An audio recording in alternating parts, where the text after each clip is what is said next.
Welcome back to another episode of Built from the Inside Out. I am so excited about today's guest. Her name is Natalie Denise. She's a human trafficking advocate, and I'm sure you guys have probably heard of the movie Sound of Freedom. So she's here to talk to us about her experiences and how she has been helping. Welcome, and thank you so much for being here today. Oh, thank you so much for having me. It's so good to see you, Brianda. Yay! So tell us a little bit about yourself. Let's start off with that. Yeah, sure. Hi guys. My name is Natalie Denise. I am a Houston native. That's how I met Brianda, through a group of friends. And growing up in Houston, I had no idea we had the problem that we had in Houston. My just a little background about me. About 10 years ago, 2022. So I guess a little more than 10 years now. That's just kind of daunting.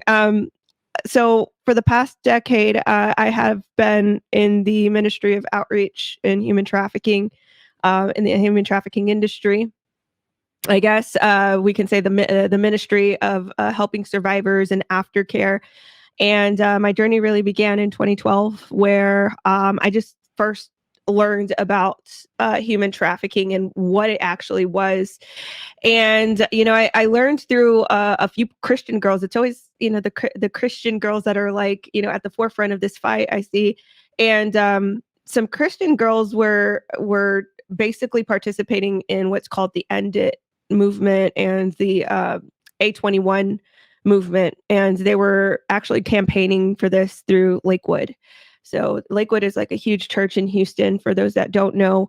And I didn't know what it was. They explained to me, and it happened really weird. Cause it was a weird scenario because I was a makeup artist at the time. That was my main bread and butter. I worked at MAC Cosmetics, and my friend, who was also a makeup artist, who worked with me at MAC Cosmetics, she was one of the girls from the Lakewood ministry. And she was like, hey, can you help me with some makeup artistry? I need some special effects done. And I was like, oh, sure. And I thought, usually special effects, especially at a MAC counter, it's like, a costume or Halloween makeup, or sometimes even drag. We did drag a lot as well at the MAC Cosmetics counter.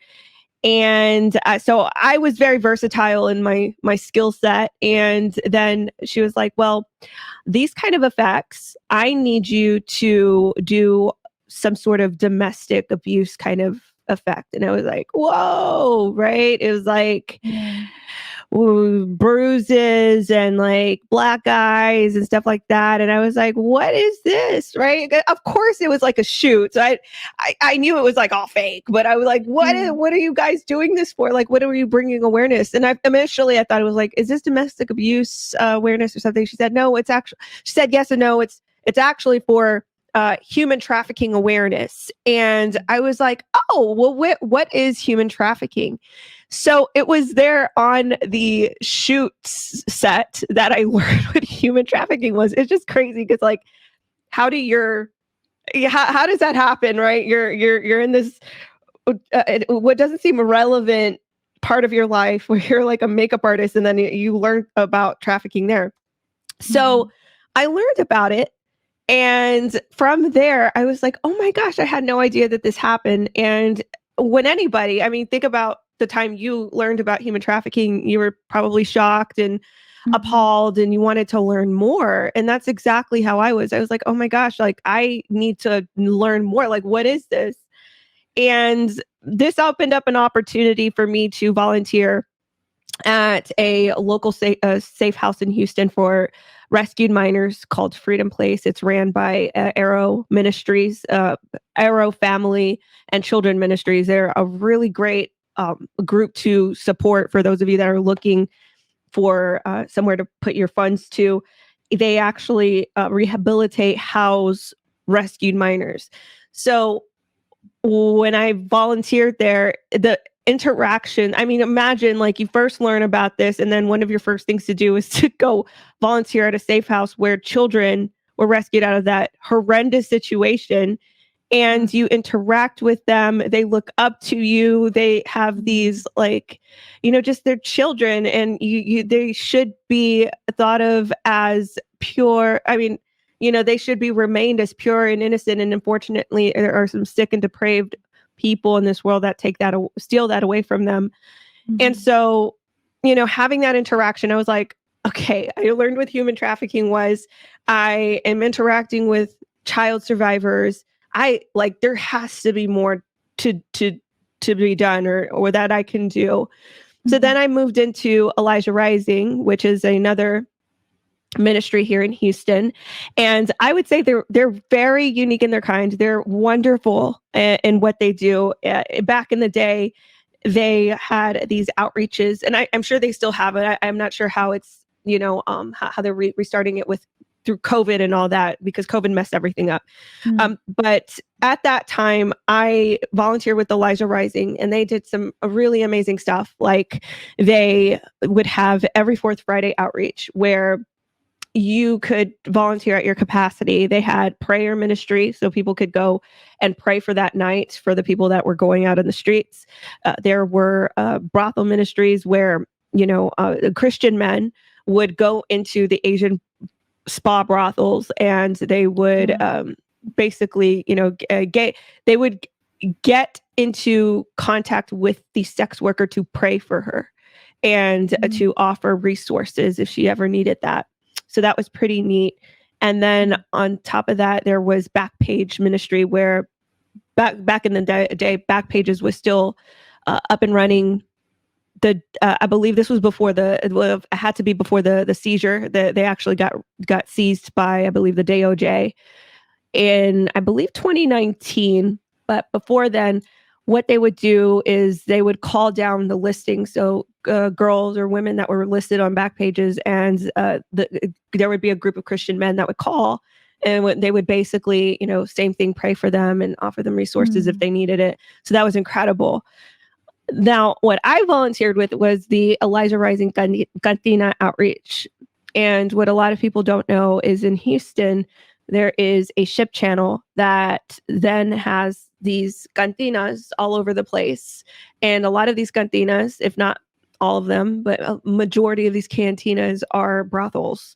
And they have been trafficking women and girls to these brothels, forced them into indentured servitude and sexual slavery. And, this is kind of a hidden under the rug problem in Houston. We would go and pray with the sex workers. And the objective of that was to ease them out of their trauma bond, and also to let them know that, hey, the church stands behind you. If you ever need anything, we love you. We know that you have something. There's something more to your life than this. So, that would be the objective of that night. And it was one day when I was out at one cantina outreach where I saw a little girl that was in the canteen, at the back of a cantina. She was about 11, 12, maybe 13. I think she was about 12. And she was dressed scantily clad. They dressed her in a tube top and a skirt. Horrible. And, I think that scarred me, because I called HPD and filed. I was like, hey, there's a girl in this cantina. We're on an outreach.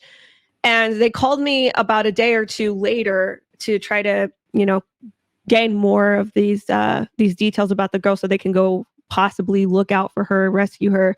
And they got more detail. It was like, oh, she was dressed in this and that. Then the detective called me about a day later after that. And he was like, hey, we couldn't find her. We couldn't recover her. And it was like, that mystery kind of scarred me, and I just wanted to do more, and I just kept volunteering. Fast forward, I would volunteer at one adult safe house, do some mentorship, and then ultimately, in recent years, I've been I call them missions to the border, because we have this uptick at the border, and lots of children are being trafficked here. And so the objective of this militia that I belong with and I go to the border with is to scout out for those situations of coyotes or coyotes, smugglers, in other words, that bring in the children. And if it looks like that type of situation, that's where we inform BP and NG and let them know, like, hey, we think that this might be a sketchy situation where this kid might not belong to this guy because they're acting this way or that way. So then, of course, BP and NG, BP more so, they process the kids how they need to. But that's, I mean, I always try to keep it in a nutshell, but that's basically my experience within, the counter trafficking outreach ministry. Wow. And I really admire you for that, because thank you. Yeah, I feel like it takes a lot to be able to do that, because I feel a lot of people know about it, but some people are kind of like, oh, like if it's not me, don't even look, they don't want any problems with anybody or anything. And the fact that you're out there helping and doing what you can, that's awesome. Oh, thank you. Yeah, and I have so many questions. Okay, so going back to when you were volunteering at that cantina and you saw the little girl. So like it's known, like the police knows that that's what goes on down there. Oh yeah. There are reports by the DOJ as well. I mean, Polaris, DOJ, What they is all the recognize DOJ? it. The Department of Justice. Okay. Yeah, so they actually do report. In Houston Chronicle also, they have multiple reports of cantinas trafficking these women and girls. Back in, I believe it was 2014, there was a cantina on the ship channel called Las Palmas or La Feria. It was weird because it was kind of like a duo complex type of bar, cantina, whatever. So they would have kind of two buildings. And Las Palmas was actually raided, or both of them were raided. And Houston Chronicle still has this article up. There were a plethora of girl paraphernalia, like sorry that this gets graphic, but little girl panties. There were rooms that were so gross and dirty that they kept the girls in. I believe the youngest victim of this particular raid was 12 years old. So yeah, like this absolutely is very rare. I mean, it was rampant back then, in the times that I volunteered. Imagine what that's like now that the border is porous and open, and the policies are lax. I would imagine that it's much worse. Yeah, because I was gonna ask, why are they still even open? Like, why haven't they been shut down? Yeah, go ahead.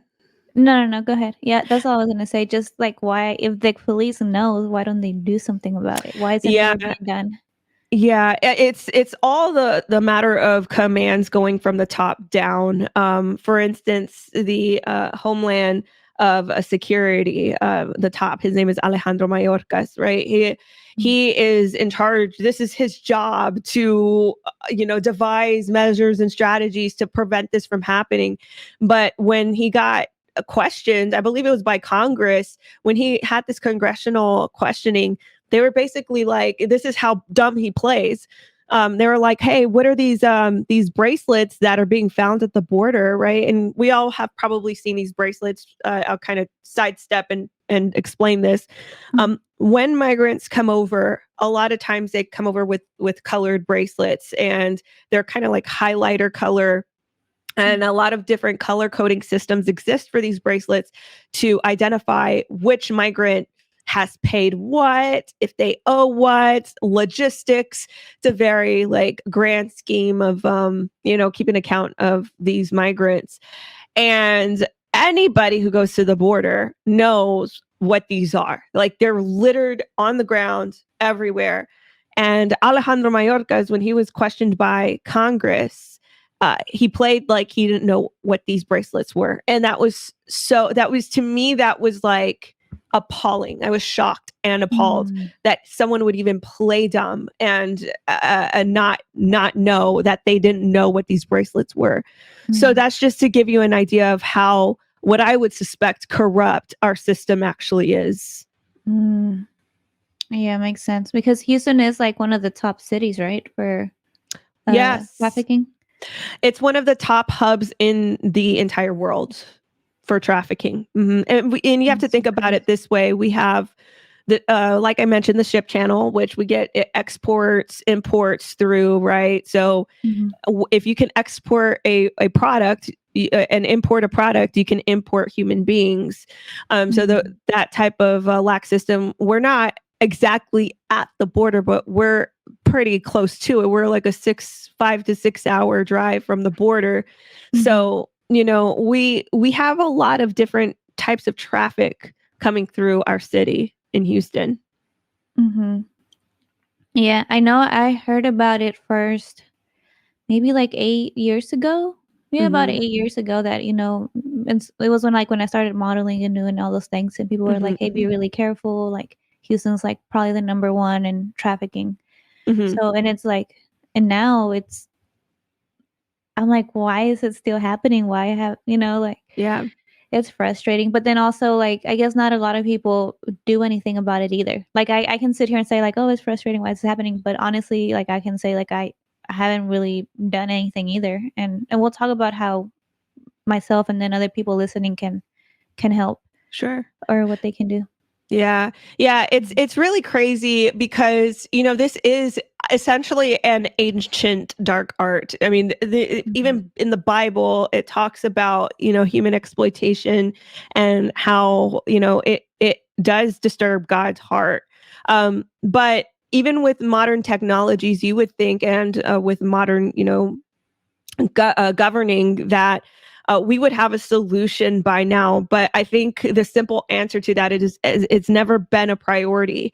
Mhm. And to, I'll even say that it wasn't really known by the general public, because even would you say, like, 8 years ago when you first learned about it, what was society like then? We still had people who were in the dark. We don't have Mhm. them like here in 2023, where we have the movie like A Sound of Freedom, where it just it's like any normie would go to the movie. The normie, by the way, is slang, guys, for normal people. uh, any normie can go to the movie theater and watch this movie and come out completely, like, shocked and changed about what could be going on in our world. And that was just one scenario that happened in Colombia, in Latin America, right? Yeah. um we have so many facets of trafficking in our everyday society, right? In the United Mhm. States, it looks different. We've got trafficking, street prostitution. We've got strip clubs that think that they're strip clubs, but some of them have brothels in the back. You've Mhm. got child trafficking. You've got organ harvesting. You've got snuff videos that, I mean, I think depraved is like the nice word to call these people. These people are Mhm. vile individuals that take enjoyment in sick things like that. Um, I mean, it's just people didn't know about it, but that's the rabbit hole that things like, A Sound of Freedom can open one's mind to understand Mhm. that there's a lot of dark things that go on in this earth. And unfortunately, it's getting worse that these sick people are going after children, because they're becoming more emboldened and they're becoming more open about that. Yeah. Yeah, it's crazy, like, with everything that's going on, like, you see, like, especially I guess I don't know if it starts in California or where it starts, but how, like, now they're, like, doing the chest feeding and, just, like, all this stuff Yeah. going on, I'm like, Yeah, "Why are they trying to normalize this?" exactly. And one of my friends actually made a really good point yesterday.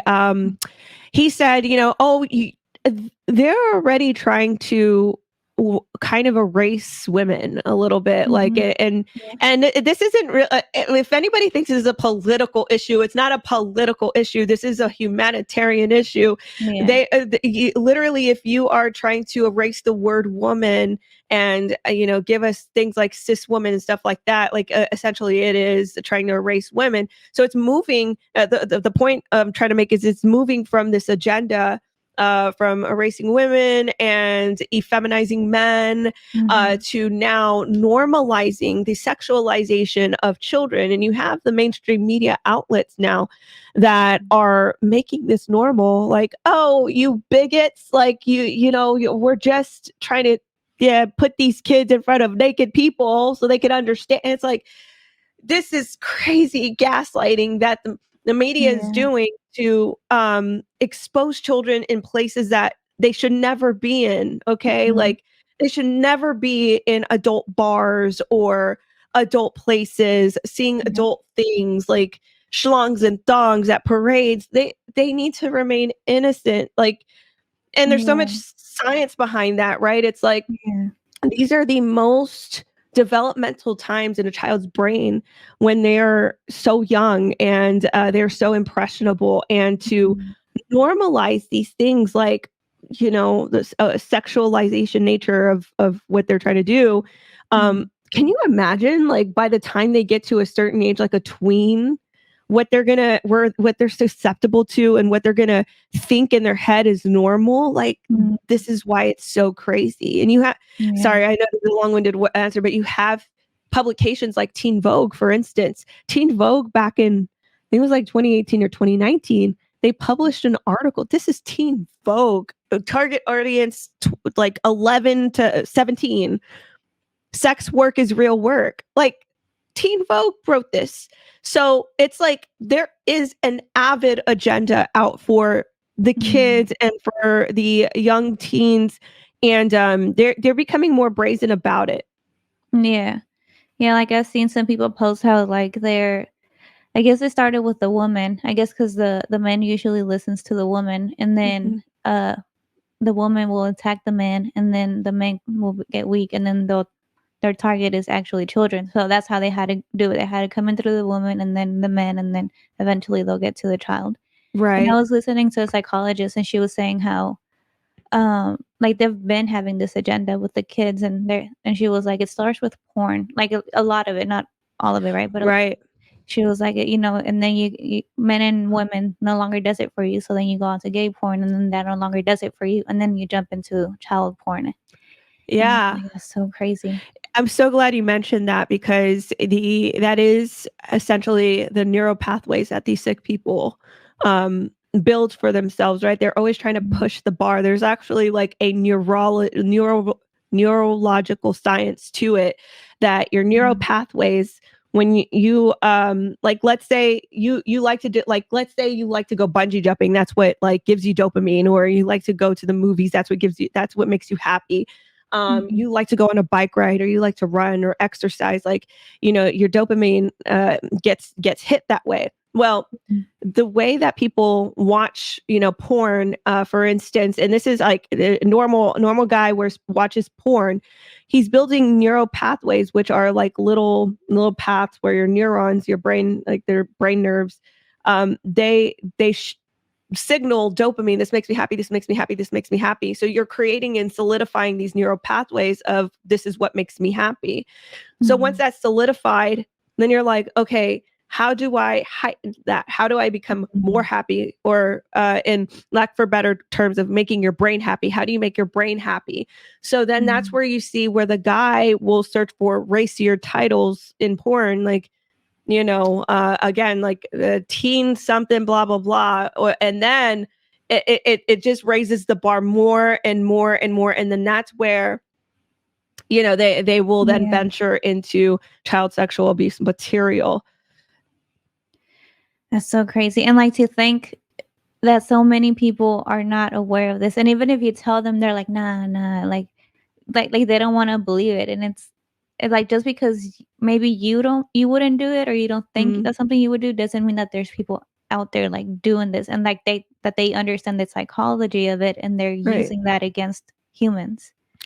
Oh, yeah, absolutely. And again, it goes back to, like, the mainstream media, for instance, like, in recent days, actually, where the Sound of Freedom, you had mainstream outlets like the Rolling Stone and the Washington Post and the Guardian, say things like, "This is for conspiracy theorists," and it's like, there's nothing conspiratorial about this depiction of a scene of trafficking. This actually happens. There's nothing QAnon Yeah. about it, because they always blame QAnon. There's nothing QAnon about it. There's nothing conspiracy tinfoil hat wearing about this.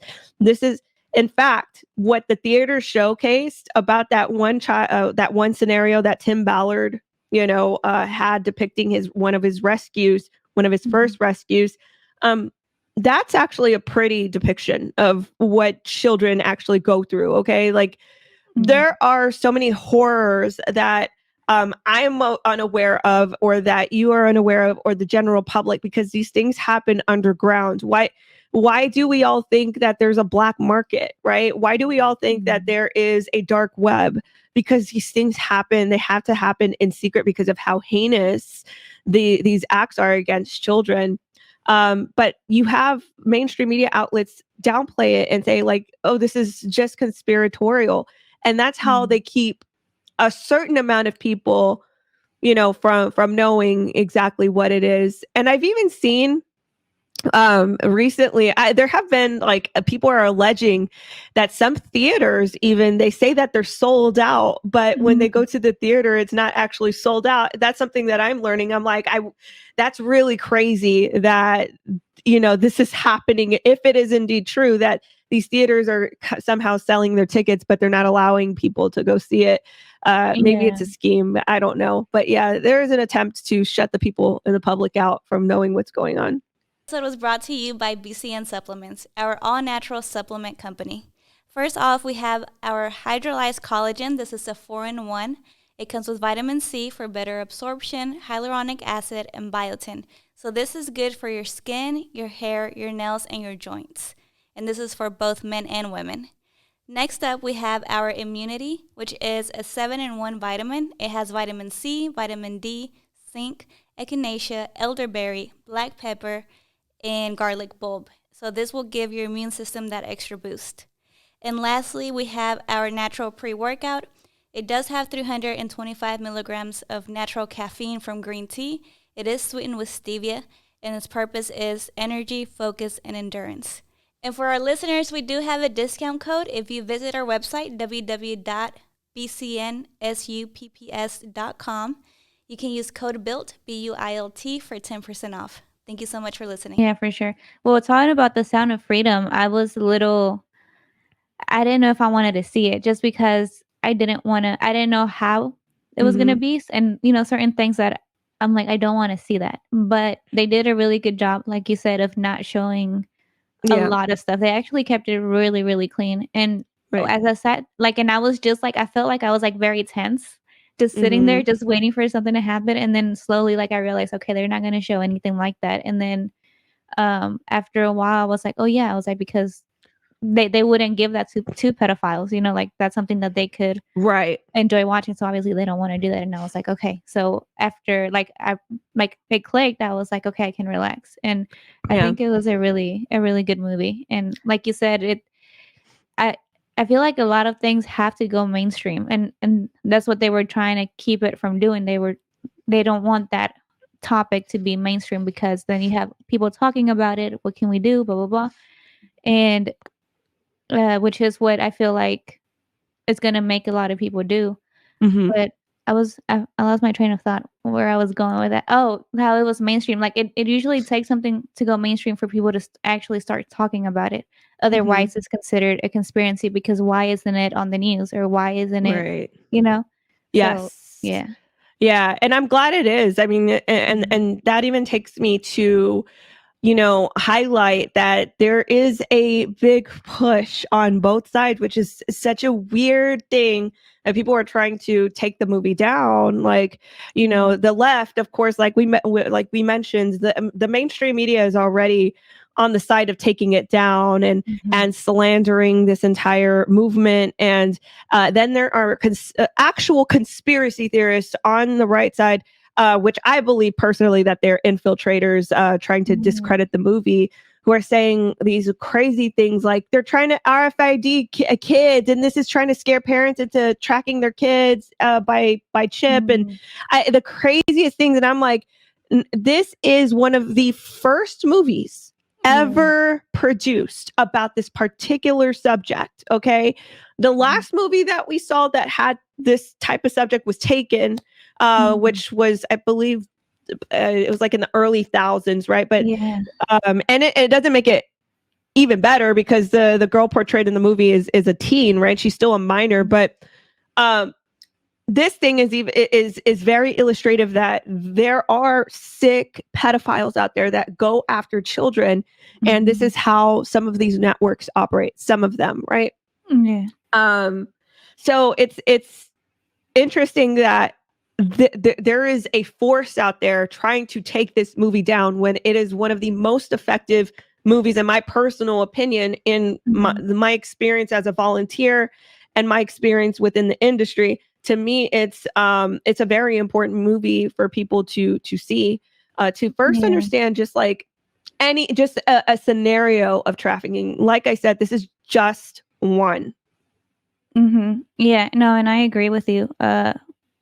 Someone sent me that. It was someone posted about the putting a chip in the kids, and I'm like, look, it's raising awareness. Yeah. And and maybe they do have a plan. I don't know, but right now they're raising awareness, and people need to be talking about this. And so for It's like me, yeah, go ahead. it's like if we had a kid, it's like, oh my God, I have to chip my baby. Like, no, no Yeah. parents doing that right now. Yeah, and I mean, even if like they did come out saying like, "Oh, this is good for your child," I'm sure like most parents are gonna be like, "No, no way."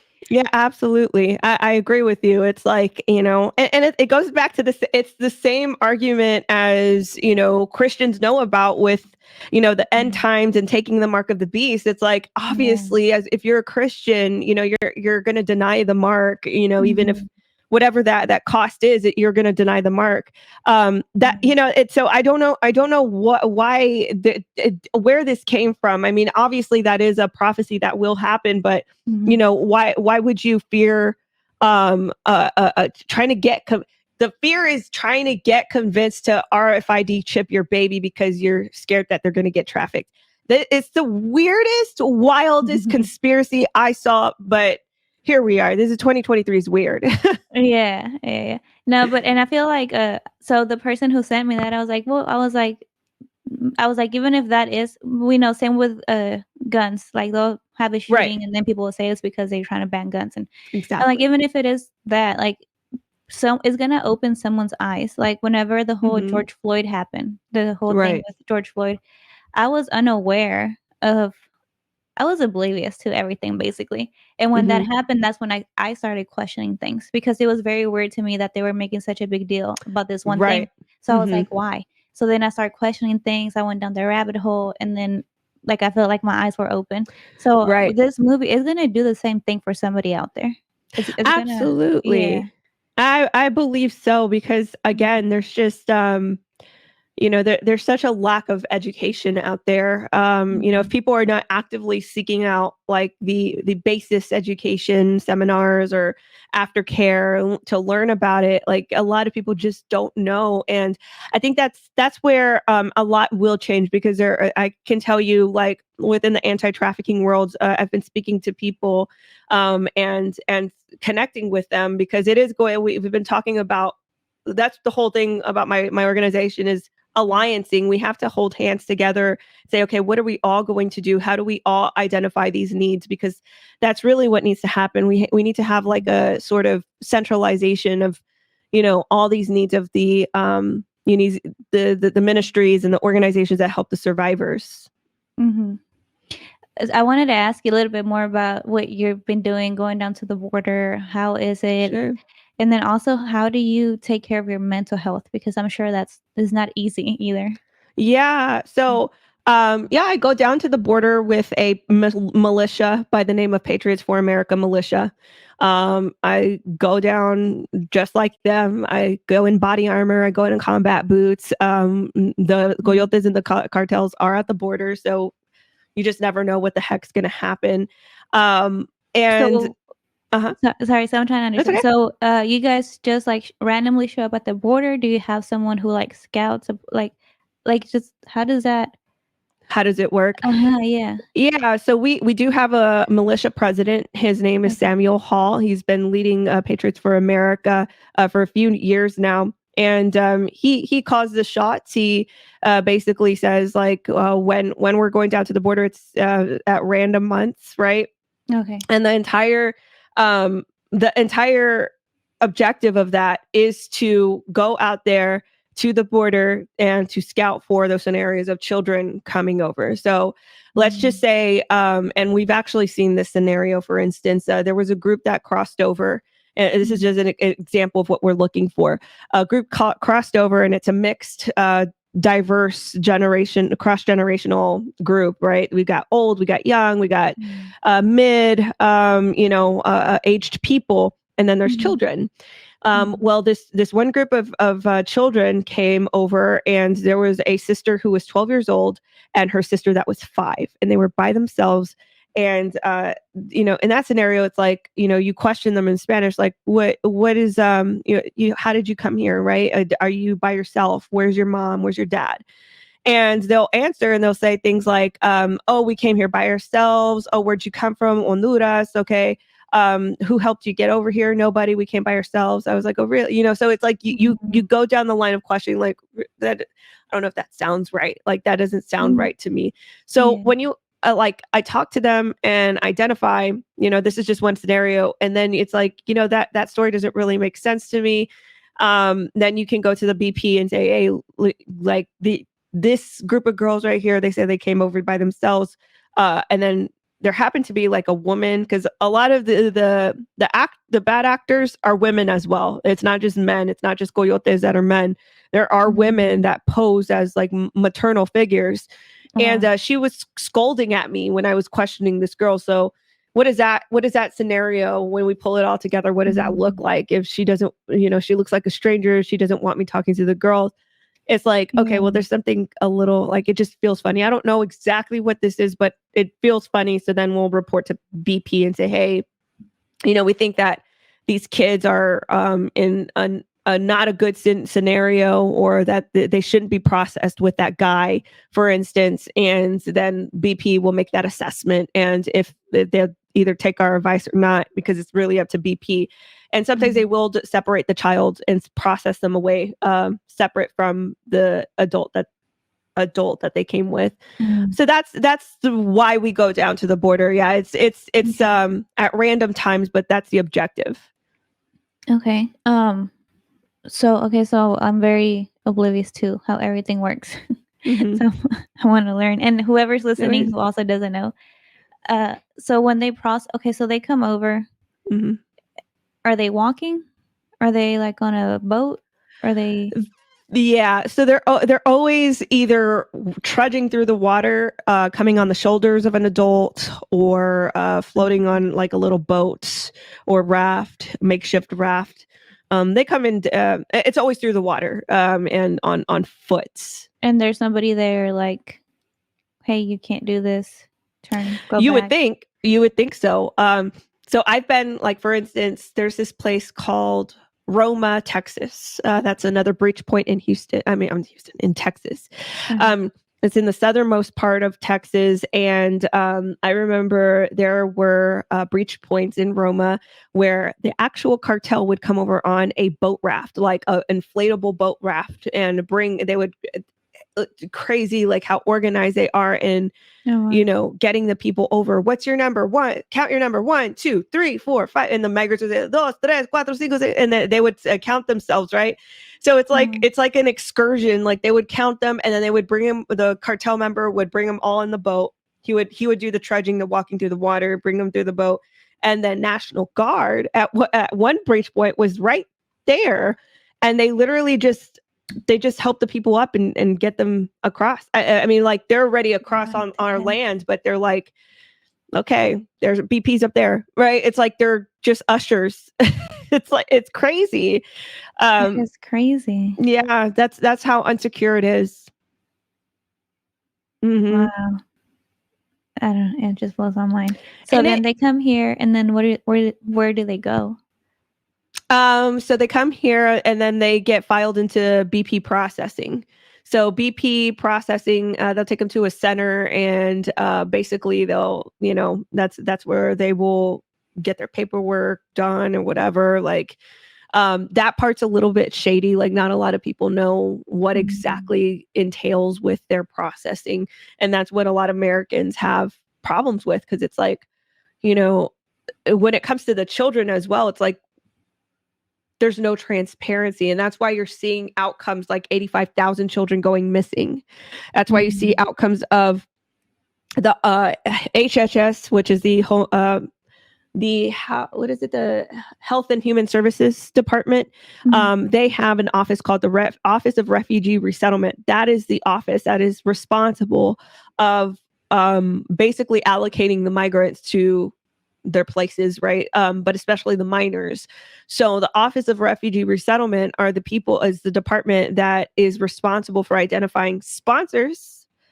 And the sponsors are the ones that are supposed to take in the children. Now, if you look on the ORR website or HHS website, their criteria for a sponsor has been so lax. And they admit that basically anybody can become a sponsor. So that's crazy that 85,000 children have gone no contact, they've gone missing, unaccounted for, and they can go to any sponsor that just signs up, right? So then we're forced to use our imagination about what happens to these kids. Yeah. So that's how there's a process that I think I wrote it down like a long time ago. Here it is. Actually, look, I got it right here. That's awesome. So I wrote, it was like, this is such a God thing. I just like literally landed on this page. So they go to the border. There's Border Patrol, Customs and Border Protection, and then there's the Office of Refugee Resettlement, which is the Department of Health and Human Services. Then from the ORR, they've got lawyers and child advocates, which, by the way, this little part right here, that's where Soros is getting involved. A lot of people don't know who Soros is. He's like a billionaire who gets involved with like these funds that bail out rioters, and he sponsors a lot of these like I am getting a little political now, but he sponsors a lot of these liberal policies that actually are pretty harmful to the public. So he actually has funded lawyers and child advocates in this little section right here. Isn't that funny?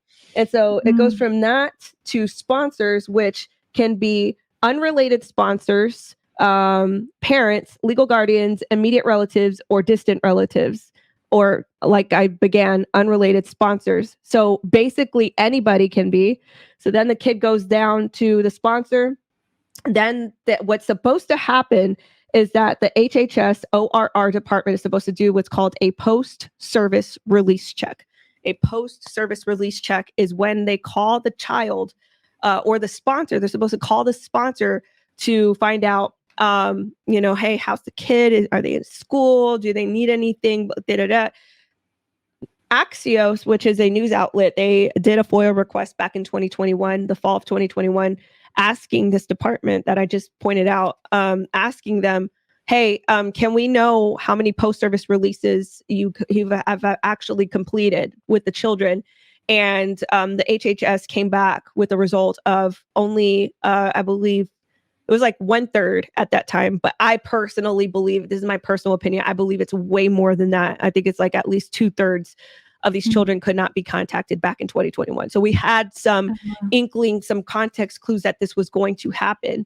So that's, I know, again, that's a long process, but this is literally what happens when they get processed by the HHS, CBP, HHS, ORR, then the sponsors, then they're lost. So it's a whole, you're right. Bad. It's very organized in a bad way, like if to do evil, but it's very organized. Let me also mention, this is a part is important. There was a whistleblower. I don't know if you saw her. Her name is Tara Lee Rodas. She was a whistleblower with Project Veritas. And I'll send you the links after this because it's going to blow your mind. The whistleblower for the HHS, she worked within the HHS department, and she said that the HHS was basically being a middleman between the kids and the traffickers, that they were willfully placing these kids in homes that were suspected of trafficking. Wow. There's a lot of shady things going on that people are so unsuspecting of. Yeah. I mean, this makes everything clear. Like if you're watching like this, there's really nothing to be like, oh, I don't know. No, this is very clear. Yeah. This is very real. It's very real, but we're in a time where a lot of people are I'm very hopeful because I do see a lot of people waking up. And in the last 10 years that I've been, just a volunteer, I mean, all these things that I list, I just want people to know I'm a bottom of the totem pole volunteer. Okay. I was never, I didn't enter the space as a director or as this, specialist or anything. I was a bottom of the totem pole volunteer. I still am. I still consider myself a bottom of the totem pole volunteer. I just willfully wanted to learn about this stuff. I willfully wanted to donate my time, and I willfully wanted to, uh, become assiduous to what this entire thing encompasses, right? So that's why I've seen everything from street prostitution to border trafficking and cantina trafficking. Like, it's just a very real dark world out there, and the mainstream media does not want you to know that this is going on. Yeah, it's a well, like they said in the movie, it's like a mafia, but it's more profitable than drugs. Oh, It just absolutely. it's so bad. So you say you're at the bottom, but you're doing so much more than most of us are. Mm. What what can what can we do? Like someone who doesn't know how to help, doesn't know where to start, what would you recommend? Yeah, I mean, the first thing I would say to do is to, I mean, this is going to be a very honest answer. I would pray about it first. I would ask God, like, what have you blessed me with? What are my strengths? Like, what are my skills, right? Some people might be accountants. Some people might be project managers or artists or graphic artists or nutritionists. Ask God where your special areas are and how he wants you to serve. The next step would be is to identify those gifts and see where you can be allocated. If you know of a ministry, go there, right? If you know of an organization that could use your help, go there, right? Right now, I am personally working on a project called Counter Trafficking Alliance. This is I founded this nonprofit. And what we're trying to do is we're trying to meet needs of survivors and meet them with resources, and also simultaneously build a network of all of these anti-trafficking organizations that are on the front lines servicing survivors and victims. So, the big idea is to pull everybody together. Let's network and let's find out what the needs are, and then meet them, and then meet the needs, right? There are approximately 3,500 animal shelters in the United States, right? And then that becomes multiplicative by however many spaces they have for animals. So let's just say SPCA of Houston has, let's just say 500 spaces, right? So imagine that multiplies to 3,500. There's more animal shelter spaces in America than there are beds for human trafficking survivors. Like, Wow. think about that, right? We need to help. We need to do something, and we can't wait on the government anymore. We can't wait on the government has shown us that they're a part of it. So now it's up to us. They're sending billions upon billions of dollars to Ukraine when their own people are suffering, when their own people are enslaved. And we have that illustrated for us. It's in our faces. We don't have to wait on them. We can do things that are within our power, within our strength and skill set to help a human trafficking survivor. So, just an example of what I'm looking for. I'm looking for outreach volunteers, people who can get on the phone and call. We will be outreaching to these organizations. We will be, learning their needs, and we're going to do it from every facet, right? From a very small organization to some of the biggest ones. We just want to know, what are your needs? Do you need, like I know for instance, a couple years ago, there was a ministry here in Houston that needed feminine products and detergent. Like, they needed that. So we at our church, we were like, oh, okay, cool. Like, we'll just all bring a package of that. Right. And we all put it in a pile, gave it to this ministry. They were set up for a good year and a half. So imagine if we could all do that. Yeah.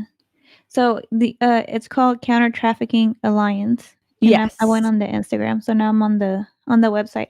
And I was looking at it before we talked, and the options to volunteer, and I saw that it said, like you mentioned earlier, nutritionist, accounting, fitness, therapy, psychologist. I Yeah, like you said, go on there because I was looking, I was like, how can I help? So how would someone with nutrition and fitness be able to help? That's where you'd be able to get connected to, like, let's say, a safe house and actually apply your skills to a survivor in the rehabilitation program. Okay. So sometimes they are looking for nutritionists or fitness instructors, Mhm. um, and it's based on also keep in mind that it's based on the group that they have at that very time. So let's say there's a certain Mm. group of girls. That, and there's one or two that are interested in fitness, so it Mm. just it depends on what the safe house needs are, but we're trying to Okay. meet them at their every single need. So Mhm. just to answer your question. So then they will reach out to you and then you connect them with the The with volunteers, yeah. okay. Okay. Yeah.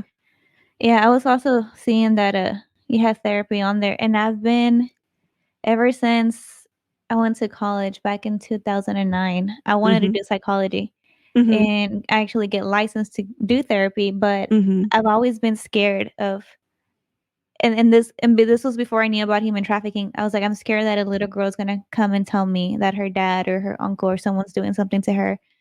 And back then, I was like a little mature and when I was like, I'm gonna be so mad, I'm not gonna be able to like be like the I was like, I'm gonna go off, I'm gonna do something I'm not supposed to do kind of thing. Like I'm gonna get mad. And as I've gotten older, I'm like I want to do I got my master's in psychology, but it was industrial organizational where Mhm. I was safe. I wouldn't be listening to like horrific stories. But the more I think about, and I'm gonna pray about it. But the more I think about it, I'm like, I think I need to get licensed, and I want to be able to help because Yeah. especially now, like you said, like it's like the things that we're seeing is like it's mental health. Yeah. That's what It it is. is. Yeah. And it Yeah. made me so sad. I watched What Is a Woman? The movie Yeah. and I where have to. Yeah. Jordan Peterson, he was like, psychologists are now being told to affirm. And I'm like, as a psychologist, no, you should not be doing that Yeah, yeah, because that's that like is mental lying to health. them. They're lying. You're Yeah. lying to their psyche, and you're lying, and you're deterring them away from a path of their own self discovery that they actually should be trying to address issues, but you're appending issues onto them because Mhm. affirming something that's a lie is going to bring up other things or it's going to cause other things that that person's not going to know how to deal with. And these psychologists don't live with these people. They can't be there at every waking hour of their day Mhm. and help them. So it's like it's Yeah. very irresponsible of these psychologists to affirm lies and cause more problems. So you're right. There's a big need for people who are honest and that Mhm. won't lie to people to become Yeah, for counselors. sure. Mhm. And I'm just thinking like we're over here like, "Oh my god, no." And then there's people who are like, "Yeah, good for you." And I'm like, "You're not helping them. If you love them, you would not be like cheering them on. Like you would be trying to Right. talk to them and explain to them like, "Hey, this isn't okay and this is why." And Right. yeah. And then when on the movie, like it just blew my mind how a former pageant queen was out there doing that, and I'm like, like nobody should be doing that. Obviously, Right. men should not be doing that. But I was like, how do you have the heart as a woman to go and do that? Yeah, I know. And I know that was children in that movie, but there was actually a Mhm. recent sex scandal with Miss Universe, that Really? yeah, Oh, that I didn't there hear that. was a owner this was a few months ago, the owners of Miss USA, Crystal and her husband Max were Oh, both oh, I did hear that. co-owners, Mhm. yeah, of the organization, and it was alleged that he was sexually harassing some of the contestants. Mm. So it's like, wow, the things like this are in the USA, right? And one of the biggest Mhm. organizations for beauty pageants. Yeah. It seems to be that there's some sort of exploitation of a sort. Mhm. So it's so rampant. Yeah. Yeah, it's crazy. So for the people listening, like if they're like, okay, what's the first step? What do I do? Would you say reach out to you, reach out to the page, or? Yeah, they can just go to countertraffickingalliance.com. There is if they want to volunteer, they can volunteer there. If they want to donate, they can donate as well. We're starting to get we're in the just put it out there. We're in the infancy stages of getting brought with our organization, but there's a lot of activity happening. We already have a lot of people wanting to volunteer. Within their own facet, we've got truckers, we've got people who want to do the outreach, but we need a lot more people. Literally, this is what we need. We need people in every single, basically representing their city, and that way they can represent needs of local shelters and local organizations. So that's how many people we need for outreach. And then from there, we're just going to keep building, but we want to meet the needs of survivors because right now there isn't a lot of resources or needs. They don't know where to go. And what's out there right now is just not helping because we're still seeing the problem happen. Right. Yeah. So the children that are, or women that are in these shelters, were they rescued? Did they just show up? How does that work? The scenarios vary. Some of them go themselves, they escape, or sometimes I can tell you for sure that a lot of times these extractions are by people themselves, like people who are concerned relatives or friends who will go get the people themselves. Like I know one person on my board who basically rescued a girl from labor trafficking. Like, and this was just like in her own local city. Like she saw signs and she talked to her, and there could have been other options, but the girl ended up staying with her just for a little bit and until she got on her feet. But there's scenarios like that where people are literally taking it upon their hands to go and rescue these people. Now, I will say that be careful about that. Like I know there's a lot of vigilantes out there that want to do this, and it is important. I would just say, like, try to do things by the book, do things by the law. Don't break the law just to, do things. Like, for instance, I could, as much as I want to rescue kids and take them by the hand and say, get out, okay, you're coming with, that's considered kidnapping. Like, so I would get in big trouble for that. So don't do things like that. But a lot, to answer your question, a lot of these people, it's a mixed scenario. Some of them get, rescued by their own family and friends, or some of them just arrive by themselves. Okay. Yeah. I feel like like you hear about it, you know about it, but you don't actually know the details. Like that's why I have so many questions. I'm like, how does everything work exactly? Because it doesn't make sense as to why we know about it, but it's still happening. But now that you've talked about the process and how it's very obvious that the government and the millionaires and everybody, like all these people, are part of it, it's like, oh, okay, yeah, makes sense. Yeah. But there still has to be something we as a community can do. They can't. Absolutely. Yeah. Absolutely. And we can do it. I'm very hopeful because I truly believe in my heart. Like I feel that this is a time where we are the generation that will become awakened, or we are awakened to trafficking, but we'll be awakened in mass. And then we're going to want to all help out, and we're going to want to do things in our own capacity to help out. So I'm very optimistic about the future, as dark as it is right now. That reminds me, going back to the other question was, how do you take care of your mental health? Because I'm sure people are going to who start volunteering are going to start seeing or hearing things. And how do you emotionally deal with that? Because like I said, I've kept my fear, or I've let my fear keep me from doing what I've wanted to do. So what words of encouragement, or what can you say to someone who has that same mentality, I guess? Yeah, I mean, for me personally, I do things that are very active. Like I work out, lift weights, and I know that's such a regular. It's such a like cliche way to deal with things, but it really does help. Working out, lifting weights. I go to a like a martial arts type of class. Like I enjoy it. So like getting away from it, sometimes walking away, and I haven't taken a vacation in years, and finally I'm going to take a vacation soon. You have to walk away sometimes and refresh yourself, and it says that in the Bible as well. If anybody's a believer watching, like we are made to take a break. We are made to pull away from our our duties as within our purpose to refresh ourselves and to recharge. So if you do need to take mental breaks, you have to take mental breaks. I also like to, like if something is like it's not so much that things get intense, but sometimes it's like the work. Maybe like for me, it's the work. I will pull away and I'll watch a movie, for instance, and just kind of de-stress. But then I'll attack it, go back to the whiteboard and attack and attack and attack. So that's what I would say is like you have to do things that are good for your physical health as well as your mental health to kind of stay in the fight and take breaks from time to time. Yeah, we're very similar. Yeah, I also work out, and then also like when I'm like I've been reading too much or I'm too into something, I'm like I need just entertainment. Like I just need to like put on a movie. But then also now like with even like how they were talking about how they struggled to release this movie because Disney and Hollywood were against it. I'm like, I don't want to support those people. So I'm like, what do I watch? And I was like looking up like Christian movies. I'm like, I don't even know what to look for anymore.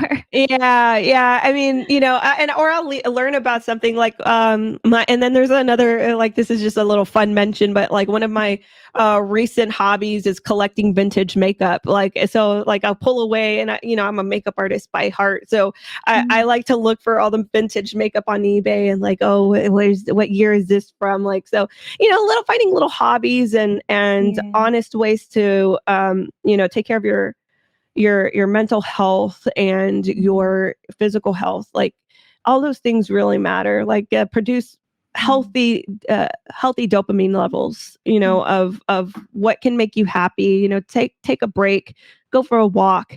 I mean, those are my suggestions. That's what I do for caring for my mental health is a lot of physical fitness activity, and I find happiness in that. I like to work out. Yeah. What was I gonna say? I keep losing my train of thought because I'm just thinking of so many things at the same time. But it's okay. I don't know. I lost it. But yeah. Okay. Oh, I was gonna say if you're a believer, I feel like believing in God really helps because it gives you hope. Versus someone who doesn't, they're like, there's no hope. And you're like, no, but there is. Oh God, yeah. I that is 100% my basis. So like, actually, your prior question and this question go hand in hand.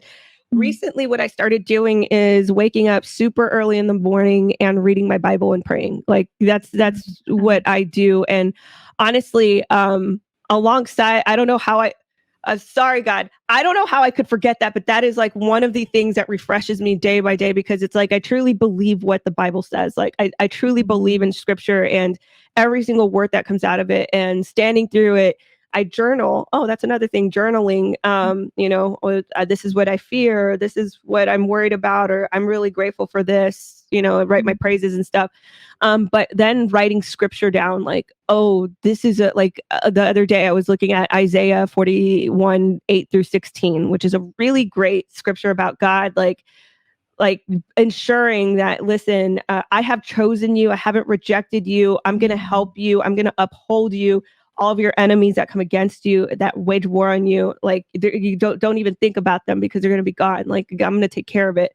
Like that's like security, so that of course that helps your mentality and your mental health, knowing that there is a greater being out there that cares so much about you. And if you're doing God's work, and I truly believe we cannot eradicate human trafficking without Jesus. Like we cannot do it without the word of God or with God's presence. Like I truly believe that it will be the believers that eradicate this problem, because you will simultaneously be spreading the gospel and the truth out to other people for them to believe. So yeah, I don't know why. I was like, it's because why it happens so early in the morning. I wake up at like 5:30 in the morning to read, because it's like you have all this time to just be vulnerable and talk and like just look through, and you put your little soothing music on, and you have all this time. So yeah, that's a major component of upkeeping my mental health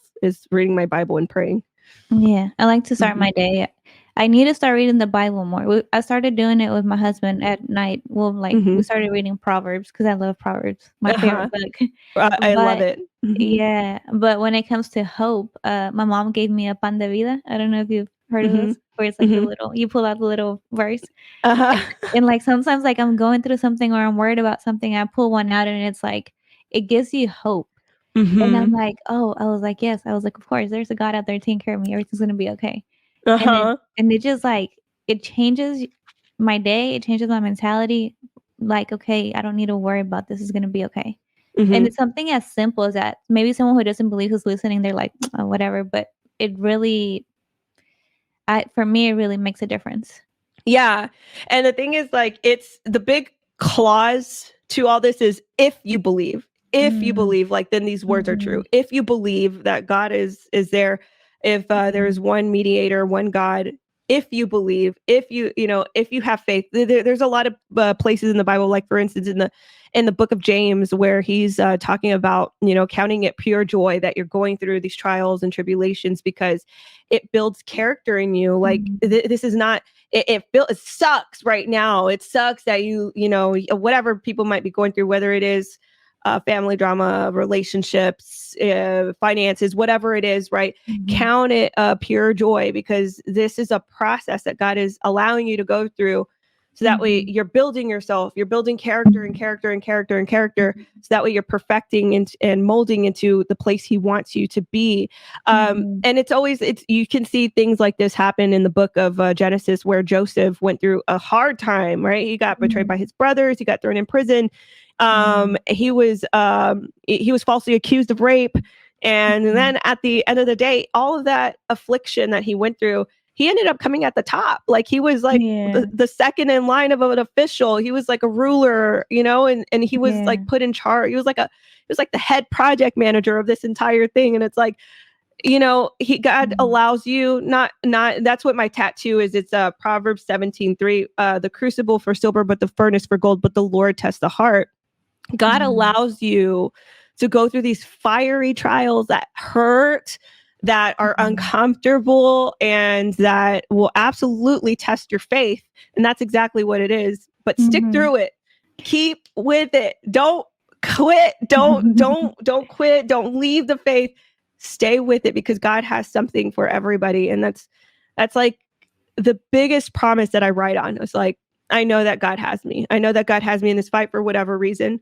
I Mhm. know the reason, but I know that there's a specific role for me, and Yeah. that's how I would describe it for anybody else who wants to jump in. There is a role for you. That's Mhm. why I say pray first. Pray and Yeah. know what that is, because God He'll point it out. Yeah. Yeah, and like you said, I think there's one where it says something like, "All the things that happen to the people Hmm. who believe in him, are for good." Yeah, And, that's in Romans. That okay. all things turn out good for those who love Him, and it's Uh-huh. like even the worst hiccups that we can go through, like, and I caused this on myself. I made this mistake, and yet God is so sovereign and so Mhm. good and so gracious that He can turn things that are dumb mistakes into like something good. Like Mhm. he'll just work it out, and he'll weave the basket a certain way where it just works out for you. um Yeah. and it truly is, like, it is a testament to my life. Like Mhm. even the things that I'm like, "Ugh, I completely screwed this up. I don't know. I don't even know what the heck. I don't even know if I can get myself out." And somehow or the other, God always sees me through a certain situation. So, Yeah. yeah, it's always, and it's stuff like that. That it's like, I believe that. Like I do Mhm. believe it, and it becomes manifested.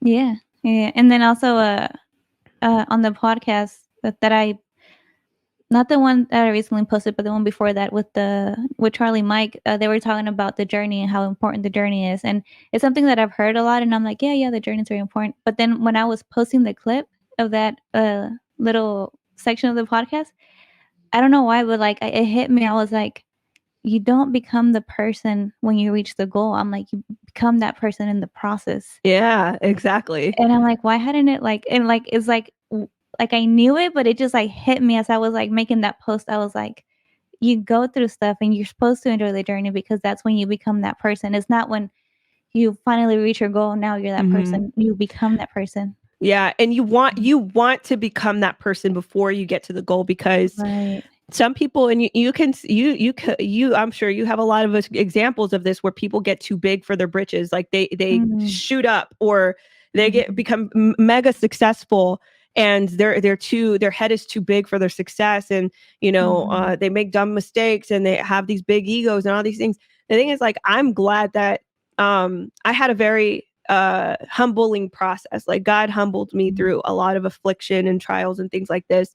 And I'm Yeah. glad he did, because now it's like, I want to remain I want to remain this person, like someone who's close to the ground, who's close to the field, Mhm. who can talk to a survivor, who can talk to, academics, right? Like, Mhm. I just want to be this person who has this humility, where I'm versatile in what I do, and not get to a place where arrogance has a big foothold. And Mhm. I think that's where a lot of people falter with success. Like, people don't, they're not they're not marinated in this trial or this humbling process. They're not marinated in this Mhm. humility, in a humbling process. So when they get Yeah. to the top, it's like, they turn really quick. They treat people different, or Yeah. they look at the world a different way. And it's like, I would rather become the person first. That's why, again, James, I think it's 1, 2 through 4. It says, "Consider it pure joy, my brothers and sisters, where if you face any trials of many kinds, that it basically that it produces perseverance, and that perseverance, Mm. producing something in you, and you want that. Mhm. It's like your soul's taking root to something, Mhm. versus if you don't, and you just go through the process and you become successful really fast. You can see Mhm. where a lot of these types of people who don't have that humility, or are not humbled down, they Mhm. fall really quick. It's like Yeah. there could be one thing that happens and they fall really, really quick. Mm. Yeah. Yeah. And like that saying, that what you were saying earlier reminded me of that saying that what is it? Hard times make strong men and Yeah. easy times make weak men. Yeah. Yeah. Yeah. Yeah. And for anyone listening who maybe they think they don't have it in them, or they're like, what can I do? Like there's a saying in Spanish. I don't know if it's a saying or if it's actually in the Bible, but it says that, I'm gonna say it in Spanish. Dios no escoge el capacitado, él capacita al escogido. Yeah. How do Yeah. you say Yeah. that in English? He doesn't he doesn't call the qualified, he qualifies the called. Yeah. Hmm. Yeah. I think that's what it is. Yeah. Yeah. Yeah. I I like love that. that. And he uses the Yeah. most broken I was caught talking to an academic yesterday. Mm. And she was like, wow. She was like, I came from nothing, and here I am, like, at the top of a university, possibly combating trafficking. And she was Wow. like, and I was like, yeah. I was like, I also came from I came from a middle class, family, but I definitely went through a lot of things, like growing up, from my adolescence to adulthood. And it's like, wow, yeah, you're right. Like, the struggle really is a blessing, because when you get there, you're like, oh, okay, like, but I'm not going to use my success to to bloat myself up. I want to use my Mm. success to help people along the Yeah. way that have experienced the things that I have experienced, or are struggling in a way that I might have struggled. Like, Mm. that's what humility does to a person. So, I encourage Yeah. anybody to, if you're going through a hard time, first surrender yourself to Mm. God.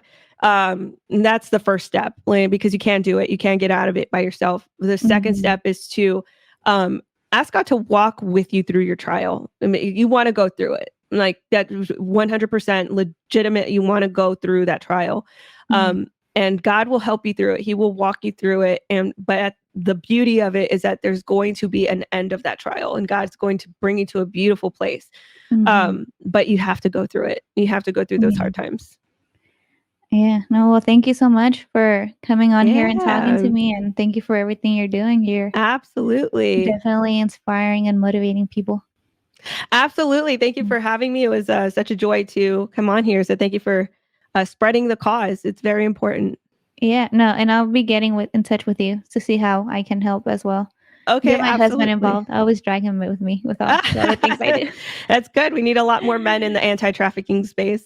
Yeah, yeah, yeah. How can people find you? Yeah, guys, you can follow me. I'm on Twitter, Instagram. You can find me at NATLY. That's Natalie, DENISE, Denise. Basically, just type that out and it'll pop up on Instagram and Twitter. I also own a human trafficking headlines platform called the Daily Traffic. So if you guys are interested in human trafficking headlines, seeing what bust arrests are happening per day, there's that. And then finally, there's my new organization, countertraffickingalliance.com. If you're interested in getting involved, that's where you can find the information to get involved. So thank you so much. No, yeah, of course. Thank you. Is there anything else you want to say? You want to leave the audience with?